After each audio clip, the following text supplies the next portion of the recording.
আজ আমি তৈরি করব চুষির পায়েস। সঙ্গে থেকে পুরো রেসিপিটা দেখুন কিভাবে তৈরি করছি। নমস্কার বন্ধুরা, শিলার রান্নাঘরে সবাইকে স্বাগত। চুষির পায়েসের জন্য দেখুন কী কী নিয়েছি ঘি, চালের গুঁড়ো, খেজুরের গুড় আর 1 প্যাকেট দুধ। শীতকালে পিঠে সবারই ভালো লাগে। চুষির পায়েস তৈরি করা কোনো নতুন রেসিপি নয়, মা ঠাকুমারা সবাই তৈরি করতো। আমি তাই দেখেই শিখে আজকে আপনাদের সঙ্গে সেই জিনিসটাই শেয়ার করব। তাহলে প্রথমে একটা কড়াইতে গরম জল দিয়ে ডো তৈরি করে নিই। অল্প জল দিয়ে দিলাম। জলটাকে ভালো করে গরম করে নেব। জলটাকে ভালো করে গরম করে নিয়েছি। এবার আস্তে আস্তে অল্প করে চালের গুঁড়ো দেবো আর নাড়বো।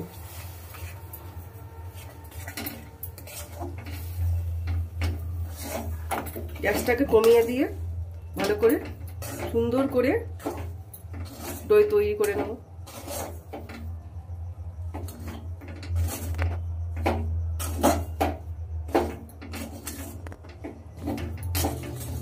ডোটা তৈরি হয়ে গেছে। এবার গ্যাসটা বন্ধ করে দিচ্ছি, নামিয়ে নেব।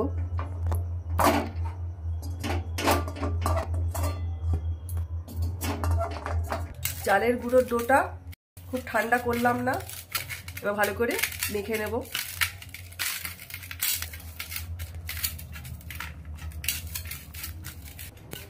ইউটিউব থেকে নতুন বন্ধুরা যারা আমার রান্না দেখছেন, আমার চ্যানেলটিকে সাবস্ক্রাইব করে আমার পাশে থাকবেন। পাশে থাকা বেল আইকন প্রেস করে দেবেন যাতে ভিডিও বেরোলে প্রথমে আপনাদের কাছে পৌঁছে যায়।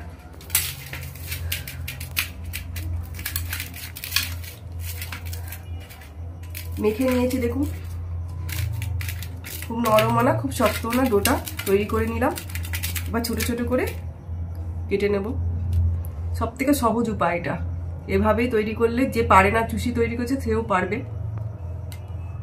ফেসবুক থেকে নতুন বন্ধুরা যারা আমার রান্না দেখছেন, ফেসবুক পেজ শিলার রান্নাঘর পেজটিকে ফলো করে আমার সঙ্গে থাকবেন যাতে আমি একটু এগিয়ে যেতে পারি। চালের গুঁড়ো বড় ডোটা থেকে একটু ছোট ছোট করে কেটে নিলে খুব সহজেই চুষিগুলো তৈরি করে নেওয়া যাবে। রুটির পিঁড়িটার মধ্যে একটু চালের গুঁড়ো মাখিয়ে নিলাম। আস্তে আস্তে এক এক করে 2 আঙুলের সাহায্যে দেখুন তৈরি করে নিচ্ছি চুষি। একবার এক পাশের আঙুলটা দিয়ে চাপ দিতে হবে, একবার এই পাশের আঙুলটা দিয়ে চাপ দিয়ে তৈরি হয়ে যাচ্ছে চুষি পিঠে।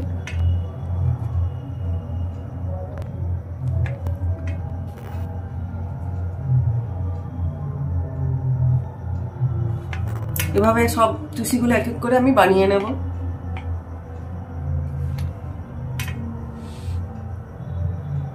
এটা সব থেকে সহজ পদ্ধতি, এর থেকে সহজ মনে হয় আর হয় না।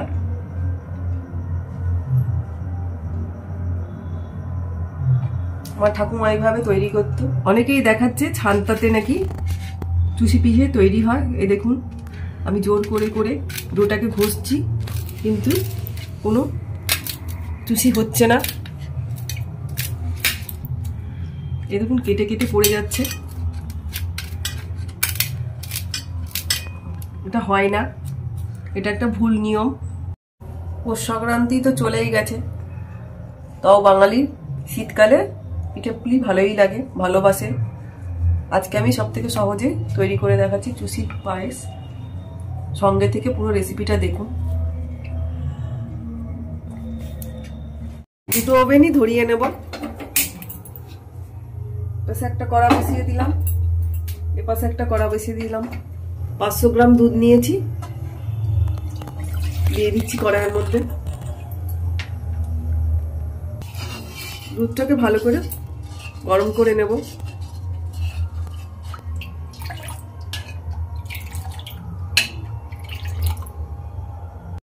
কড়াইতে অল্প ঘি দিয়ে দেব।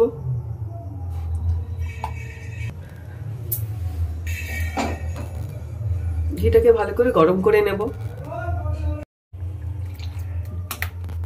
দুধটা ভালো করে ফুটিয়ে নিতে হবে। আমার এই রেসিপিটা যদি আপনাদের ভালো লাগে লাইক করবেন, কমেন্ট করে জানাবেন।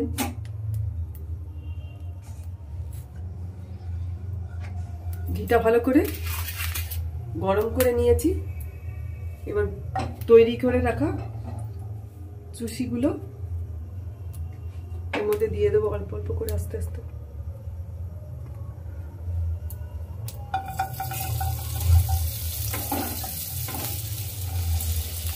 গ্যাসটাকে একদম লোতে রাখতে হবে।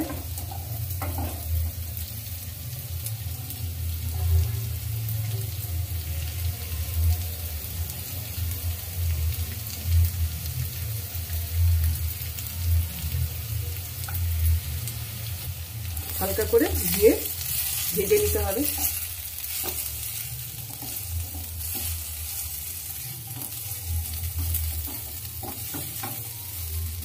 হালকা করে চুষিটা ভাজা হয়ে গেছে, গ্যাসটা বন্ধ করে দিলাম। দুধটা ফুটে গেছে, ভেজে নেওয়া চুষিটা এর মধ্যে দিয়ে দেবো আস্তে করে নামিয়ে।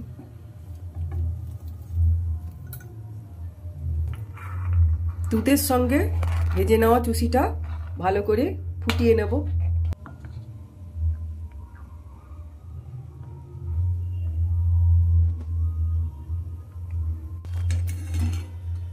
দেখুন চুষিগুলো কত সুন্দর নরম হয়েছে, একদম হাত দিয়ে ভেঙে যাচ্ছে। এই দেখুন।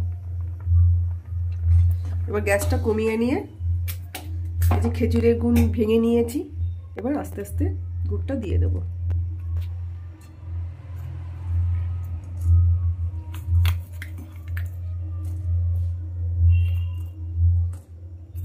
পরিমাণ মতন খেজুরের গুড় দিলাম।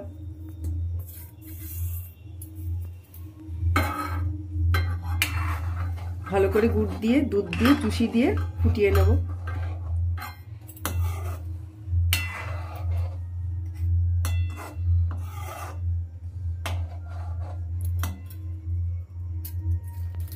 অনেকে গুড়টা আগে দিয়ে ফুটাচ্ছে, আমার মনে হয় এইভাবে করলে চুষিটা নরমও থাকবে আবার খেতেও ভালো লাগবে, তাই গুড়টা পরে দিলে মনে হয় ভালো হয়।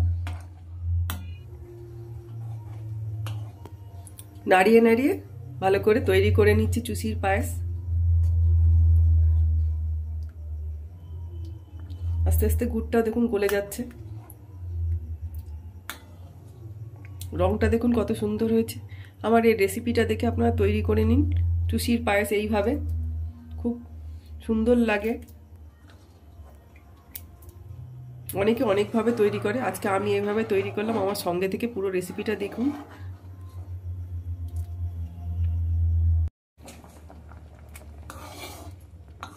তৈরি হয়ে গেছে আমার চুষির পায়েস, দেখুন কত সুন্দর। চুষিগুলো ফোটার পরেও নরম হয়ে আছে, দেখুন একদম সেই একই রকম আছে, নরম একদম মমের মতো হয়ে গেছে, হাত দিয়ে ভেঙে ফেলছে। রেসিপিটা যদি ভালো লাগে লাইক করবেন, কমেন্ট করে জানাবেন, শেয়ার করবেন। আমার ইউটিউব চ্যানেল শিলার রান্নাঘর চ্যানেলটিকে সাবস্ক্রাইব করে আমার পাশে থাকবেন। ফেসবুক পেজ শিলার রান্নাঘর পেজটিকে ফলো করে আমার পাশে থাকবেন। ভালো থাকবেন, সুস্থ থাকবেন। দেখা হচ্ছে আবার একটা অন্য কোনো রেসিপি নিয়ে। পাশে থাকবেন আমার। ধন্যবাদ।